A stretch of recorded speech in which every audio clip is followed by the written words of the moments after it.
Welcome to Poke Nation. Jim Gazzolo, Heath, Schroyer. No jacket required today, by the way, folks. No jacket required. Before he jumps on me for the jacket, everybody, my jacket is in New Orleans. My wife took it. I'm sorry. It'll be back next week. Because you have one jacket. It's okay. Like, you have only one jacket, and it's in New Orleans. You know, the real... But you know what, though? It's great. I don't want to get into the whole thing, but I used to have more jackets. There was something called a hurricane. I just never rebought jackets afterwards. That's all. I just thought there were other things important to buy at the time. It's all right. Easy Christmas present. I'll get you a jacket. Give me a Santa suit. How's that? Wear a Santa suit every day. I got to put up with this.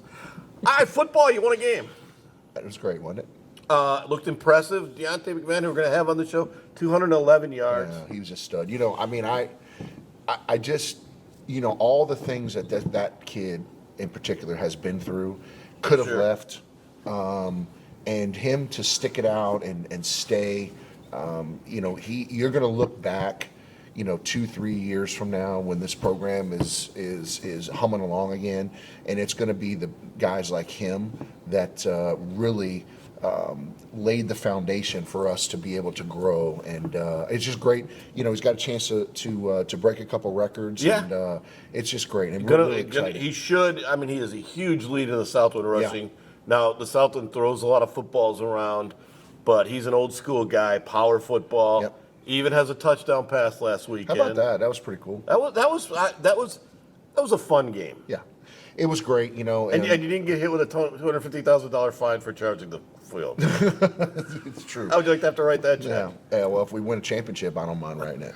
I'll get somebody to donate it or something. But I think it was great. It was a great game in a sense of, you know, look, this team, this program, these coaches have been through a lot. Yeah. So to actually come out and win a game at home makes everyone feel better. And then I think we have a real opportunity to finish the year strong. I mean, you know, truth be told, a missed extra point against Southeastern, we go into overtime, you never know. You know, we get a 4th and 1 at Nichols, you never know. Never know. You know, we've been playing better football the last couple of weeks, and it was nice. Since the bye week. Yeah, but for sure. And then, but actually to see it come to fruition with a win, I was really happy for Coach. It's good to see the players get rewarded and the coaches get rewarded. What I thought was interesting is talking to a couple players after the game is the coaches threw in a couple of trick plays. Mm-hmm. They did it mostly in practice just to keep kind of things entertaining and fun, but they used them in the game and it worked. It's good to see the coaches still engaged as much as us, not saying, I've given up on the senior class. No. Let's play all the kids. It's really, you know, I'll tell you, I've went down to practice a couple times and just, you know, Coach Goff and his staff, they're still teaching. Oh, yeah. They're still coaching, and there's still energy. And I'm going to tell you, that's what, you know, everyone, you know, like I said, 2 or 3, 4 years from now when, you know, we win another championship or the program's humming along, they're going to forget, but the energy it takes to keep coaching, to keep teaching when, you know, you're not having the success this year, that's where coaches are made. It's easy to walk out of the locker room when you've won 3 in a row and all that. Oh, yeah. And keep everyone excited. But, you know, my first year at Portland State, we were 5-25. And I had 6 scholarship players. And I say this to everywhere I've ever spoke, is it was probably my best coaching job ever. Just to get the kids to believe and keep coming to practice. And keep showing up. Keep showing, yeah. That's coaching. And keep playing hard. They played, for the most part this year, they've played hard. 100%. I haven't seen, last year by this time, we had seen a tail end and kind of we're done. We're done. We're not seeing that. And so that's why I think you can win the final 3 games. And if you win the final 3 games, I know it sounds stupid, but you'll end up with 4 wins just like last year, and it will feel a whole lot different. For sure, and we get some momentum going into the spring. The other thing that momentum for recruiting. Exactly right. The other thing I think is, you know, you take, you know, like Deonta and a couple of the other key seniors out, but we've played a ton of young kids. A lot of young kids. I mean, especially in the secondary. Like I don't know. I was looking at the depth chart. I didn't know who some of these kids were. No question. I mean, they're true freshmen. True freshman walk. Your quarterback was a freshman redshirt walk-on. Yeah, and you know what? But you know what? That kid, you know, hey, it's time to play. He did everything right. But again, if you went into practice all those all those weeks and a couple months before, he was always trying to do everything right. He took coaching. Well, he's the coach's son. Exactly right. I'm really proud of him. I thought he did a heck of a job. His father, Ron Roberts, is the defensive coordinator at Baylor, former head coach at Southeastern. Yep. So he grew up around the game. He understands the game. He understands the position. Yeah, I mean, you lose Walker Wood, who was a spark plug for the last couple of weeks. You've lost Knox Kadum. You've lost Cam Ransom some. You're really down to Ford's fifth quarterback, but yet he stepped up, went 13 for 20, 177 yards, didn't have a turnover, only took 1 sack, made sure you kept you're down and distance team now. Mm-hmm. If you can stay on down and distance and stay ahead of the chains, you can win the next 2 games. I think and so, that's really what you got to look forward to. Absolutely, and it would be unbelievable for this staff to win the last 3 in this program, to win the last 3. And like I said, we were a possession away from winning the last 5. Yeah. But it gives you momentum going into the spring. We've played a lot of young kids, and the future's bright. But I can't wait to get this young man on this next segment. Deonta McMahon to join us after this, the Southland Conference rushing leader after this. Welcome back to Pope Nation. Wow, what an honor to have Deonta McMahon. How are you doing, my friend? I'm great. Welcome to Pope Nation. Yes, sir. Now, let me get started here. Before, I apologize for the guy over there that forgot his jacket. It's all good. I did not forget my jacket was the one jacket that the man owns, Gazzolo the Great, lost his jacket. But thank you for being I here. wore McNeese blue for you. What do you want? But it's an honor to have you here, and what a year you're having. Tell Pope Nation, what are your thoughts on the season? Obviously, we haven't won as many games as we wanted to, but we all know where the program is at, and just tell Pope Nation your thoughts on the year so far and where you're at. This year it's been a great process, but just for us to stay motivated and fight through a tough season, it's really kept us on our heels. But for the most part, we try to stay on the brighter side of things, dealing with quarterback issues as far as that goes. I feel like we really, had a tough year, but everyone stayed motivated through everything. So, that. How is that? The key is, how are you guys able to stay motivated? Because you guys were close in a lot of games, and it would fall late, but you guys stayed positive until this weekend. How were you able to do that? Really, it's all the love for the game. I feel like everyone on the team really has a true passion for the game of football. So, for the most part, that's kept us going. Let me ask you this. I slipped down to practice, and the last couple weeks, right? Like it's amazing. I tell everyone that this is the energy that the coaches bring, that the players bring, the attention to detail, the continuing to prepare to win. Doesn't look like or feel like a team that hasn't had a lot of success. Right. What can you contribute? Why do you think that is? Honestly, Coach Goff, he great guy. He's always going to keep us motivated, like you said. But as far as that goes, he's really a great guy. So yeah. How was he able to convince the seniors, especially, to see? Because you guys aren't going to reap the benefits that the younger players are. Right. How do you guys stay motivated? Because how did he keep you guys interested? We really do it for the younger guys to keep them going, and for them, it's going to be a stepping stone, a building process, if you will, for them to come out and have a great season next year. Okay, you lead the conference in rushing. You're coming up on 1,000 yards, but all you really want to talk about is your passing, right? I can do a little bit of that. Yeah. All right, so let's take us through that. You get a 33-yard touchdown pass, your first career pass attempt. What was it like? And did you have to convince him to do that in practice, or? Oh no, Coach, he trusts me, so and they knew I had a great arm, athletic everywhere, so can't complain about that. But it was a risk. Took a risk. He trusted me to get the job done, and I did what I had to do. All right, here's an interesting thing though. Now, did you give Mason a hard time because Mason Pierce had a touchdown pass coming the other way the next time? He underthrew the guy. Yeah. Did you give him a little hard time for that? Oh yeah, I had to. I told him I got a better arm, hands down. So, yeah. So, but Coach Goff said that during the press conference that making plays like that and putting plays like that in practice and that kind of makes it fun, keeps it fun, but also keeps you guys motivated. Right. What does it mean for him to be still so active for you guys? I mean, it shows that he still believes in us. He has faith in the team. Like I said before, keeping us motivated. That's one way to do it. Let me ask you this. What is it going to take for us to win out, right? We have 2 weeks left. You know, even the Southeastern game, I mean, there's so much energy, and then Right. you carried it over, you know, last week against EIU. What is it going to take for us to win out and win our last couple games? Staying true to what we do. Like I've said before, it takes excitement. It takes being physical, and as well as motivation. So if you have those three things, I mean, it's going to be pretty easy to win. Yeah. Yes, sir. Did you guys feel it coming? Could you feel it week to week, it kind of building as you got to this point? Oh yeah, without a doubt. The offense got more explosive. We started scoring more points towards the back half of the season. So definitely. Was it really just about finishing kind of drives off? Because you guys had a lot of terms in the red zone when you score. Then all of a sudden you go 12 straight red zones with scores 11 touchdowns. Was it just a matter of finishing drives? Yeah, that's it. Matter of finishing drives, executing on plays, having attention to detail.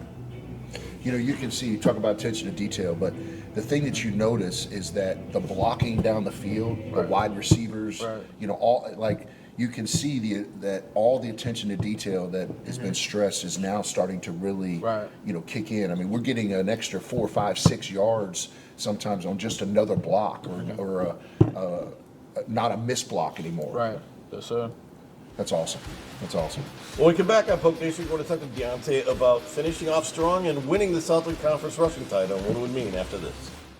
We're back with Deonta McMahon, senior running back from McNeese State and leader of the Southland Conference in rushing. Easily leader of the Southland Conference in rushing now. 26 carries, 211 yards. You said off taping that the ball wasn't heavy, so you don't mind the carries. Oh yeah. But at some point in time, do you want 30 carries? You know, honestly, I do. I would like it. It sounds good to me. Extra 100 yards. Extra 100 Yes, yards. sir. The Southland Conference rushing title. McNeese hasn't had one in a while. What would it mean for you, and what would it mean for your offensive line? Because they got a lot of heat early, especially for sacks. But you were always able to get yards, and now you're really piling on yards. What would it mean for that group to you? It would mean a lot, honestly, because you know those guys, you know, they work their butts off. So, and as far as you know, starting at the beginning of the season up until now, I feel like they've done a great deal in coming together and getting much better, much better. You talk a lot about your journey kind of here and how you got here, that not a lot of people wanted you, that you had a child, so you're running for them. Right. What does it all mean in the maturity of what it's been the last 2 years here at McNeese?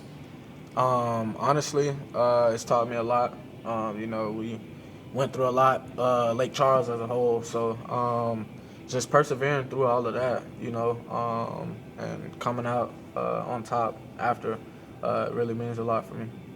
What did so talk about your experience? What you know, obviously, you know, you got 2 weeks left, right? Right. And then, you know, you're going to go on to a professional career, and then after that, you know, into your life and those things. But when you look back, and obviously you talked about all the trials and tribulations, what's going to be the things that you miss the most, and that you miss the most, and also like you're always going to remember about your experience here? Well, you know, I'm definitely going to remember the staff. You know, they were a great support system. My teammates as well. And then just Lake Charles itself, the community, you know, they really support us. So I'm really going to miss that. Yeah. Yes, sir. What about for you guys? It's kind of, do you one day want to look back on it when you see the program has grown again? How much pride will you have in the fact that you guys stayed focused and got them through this first year? It's going to mean a lot to me, honestly, because, you know, we were the stepping stone, as I've said, and continue, you know, building from here and I feel like they're gonna be great in the future. How important is it for this group of guys to go out with 3 wins in a row? It's gonna be amazing, having a tough season in the past, and then to come out and win out, is really gonna change the program. Do you feel it kind of changes just how people look at this season? Right. Yes, sir. The community, the state, everyone's gonna look at us different. I coached for 26 years, right? 24 in Division I. And I've always said, players know, right? So when you see this staff, and you've been here a couple of years, so Right. you've seen a lot. But when you see this staff, why are you confident of Coach Goff and this staff into the future? Why? One thing, they know what they're doing. They definitely have a culture as well as a standard, and they stand by that. So just never letting that leave them is really going to be, the stepping stone for this team, this program.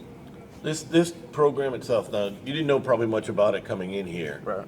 But what have you learned about the tradition of it that kind of carries on that you want to be a part of? Great tradition, winning tradition. I can't say that.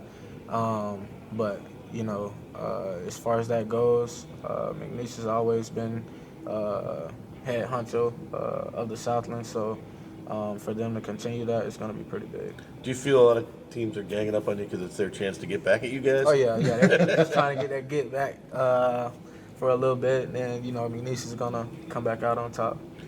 Okay, do you like running around people or do you like running over people? It doesn't matter to me as long as I can get to that end zone. Yes, sir. Or just throwing the ball over people? Right, now? that too, yeah. So when did you start playing football? How old? Around 4 or 5 years old. So did someone put a ball in your hands and Yep. it was over, huh? My uncle, Really? Travis McGriff. Yes, Really? sir. Yep. And then, so do you remember your first organized team? My first organized team, Frostwood Bulldogs. Flag team, yes, sir. So have you always played? Have you always been a running back? Have you always had the ball in your hands? Honestly, I've kind of played throughout my young career. I've been everywhere, honestly, from corner to safety to running back, receiver, even quarterback. So. Well, you can see the quarterback. Yeah, Right? I see the- I also see a receiver in you too. Because Come on, now. I don't see the safety though. I don't see the Well, safety. Oh yeah, I can do it now. I can do it. Yeah. And they might have had to use you. The defensive backs got hit. So I would have done it too. you would have gone both ways? Oh, yeah, You ready to go? without a doubt. Well, you didn't have to do that. I want to thank Deonta McMahon for joining us this week on Poke Nation. We'll be back with Coach's final thoughts after this. Impressive young man. Interesting journey here. I think it's interesting that he's openly talks about that he was a father in high school and how much that meant to him and how much he plays for other things. So, Well, and the other thing that when you listen to him, what he talks about with this coaching staff, Yeah. that they know what they're doing, the culture, the standard, it's what this program needed. And people, we put a Band-Aid on this thing for so long, and Lot I'm of like, years. you know what? I told Gary when we hired him, we're going to rip the Band-Aid off. We're going to fund it. Just do it right and build this thing where it can sustain for the future. And we've done that. And you're starting to see us play better football. well, I actually don't think. We take away Incarnate Word and the second half at Commerce. I don't think you've played terribly bad football. You haven't played winning football. No, and you've made a lot of mistakes in Right. key situations. Right. And but it wasn't like you were getting. You didn't go out to Montana State and get boat raced in the first quarter. That was a decent game for a while. There's not enough talent on campus yet. Not yet. And look, we've obviously struggled at the quarterback spot. And that's the spot. Especially when you want to run this offense, Yes. right? But you think about it, like Knox gets hurt and didn't have a great year. Cam didn't pan out. Then you go to Walker Wood, we get energy. He gets hurt. I mean, you're down now to a kid that's a redshirt freshman. Walk on. Yeah, but he comes out and because of the system, and he didn't have a turnover, just got the ball to the playmakers. And but I'll tell you this, we talk about the offense a lot, but the thing that I'm not most, but really impressed with is what Coach Peck and that defense has been able to do with, you talk about injuries and depleted. We are playing true freshmen in the secondary. And freshmen who were expected not to play 4 games, just to redshirt the entire year. 100%. And Crajon Bennett's improvement. Yeah. Darius Shields' improvement in the secondary. Your secondary has had to grow up under fire. 100%. I'm so proud of them because this staff, it's like I said in the first segment, it's easy to coach when things are going well. It's easy to be excited. It's easy to put in a play or two. It's easy to motivate them when things are going well. But when you go through a hard season and you keep them motivated and practice is still energetic and all those things, that's coaching. Well, you're fired up. You're obviously fired up today because it's the first day of college basketball. For sure. Come on. Let's I mean, the women are going to tip off here, momentarily. In a matter of moments. For sure. It should be exciting. And I'm sure you're going to provide a quality lunch for all. Well, here's what's really cool. We have 1,500 fifth graders getting ready to I'm looking forward to that sound. to bus into the Legacy Center. Yeah, I'm looking forward to that sound. That should be an electric. It's going to be great. It's going to be great. It should be a quiet afternoon. No, but basketball season starting. Yep. Not this week or next week, but the week after that, you get 3 home games against mid-majors for the men. Yeah. In a tournament It's big. setting. But the importance of bringing mid-majors here. Tell me about that, because now you don't have to go out and play money games if you can bring some mid-majors in here and draw some people. For sure. I mean, it's a work in progress. When I was coaching here, we were playing 6, games in November where you're getting your brains beat in. And, we need to limit that, and we need to try to get home games. I knew that from taking over, and we're starting to do that. Now, you just can't do that because from a budgetary standpoint all at one time. But it's important. And, having a tournament here I thought was really important because we are going to have a tournament here. Yeah. And being able to play 3 days in a row. Like, if you're going to win on your home floor, I mean, you got to win 3 days in a row. Yeah, learn how to play 3 days in a row. You got to learn how to win 3 days in a row. That's right. But you also got to prepare for 3 days in a row. And also, and I think more importantly for you guys, is 4 or 5 games at home to start the season. For sure. And so many people have told me, but it's hard to get excited about McNeese basketball because the first time we see them, they're 2-9 or they're 2-7, and they're coming off of playing somebody like a Wisconsin or a Michigan State. Here you have a chance to at least be against like talent. Absolutely. And see where you're at. The hard part too, I think, is whenever you're playing all those teams, right? So you go and play the Wisconsins, the North Carolinas, whatever. It's really hard to get a gauge of where you're at. Yeah. And then you come home and you play, a non-Division One. Yeah. Right? And so you lose by 25, you win by 20. You don't ever really. You don't know where you are. You don't know where you are. And I think having mid-majors like opponents early in the season, I think, is really good. You look at the women too. Like Thursday, they have Rio Grande Valley, which is picking the top half of the WAC. Arkansas State here, Monroe here. Men have Lafayette here, Lamar here. So we're really starting to do that because, again, getting the fans in and to understand that basketball does start before January is important. I also like your trip, the men's trip where you go to Iowa State and then Northern Iowa. Absolutely. So you do play a Power 5, but you also play a mid-major. For sure. I like that. I think that's a smart trip. I think the women have the same trip. They have 4 games, 2 Power 5s and 2 Big Tens, and 2 mid-majors. Exactly so I like right. that. Exactly right. And quick hit. Next week's the final guest on the rock station. Bag of donuts. Bag of donuts. How fitting for a breakfast game. We'll see you next time on Poke Nation.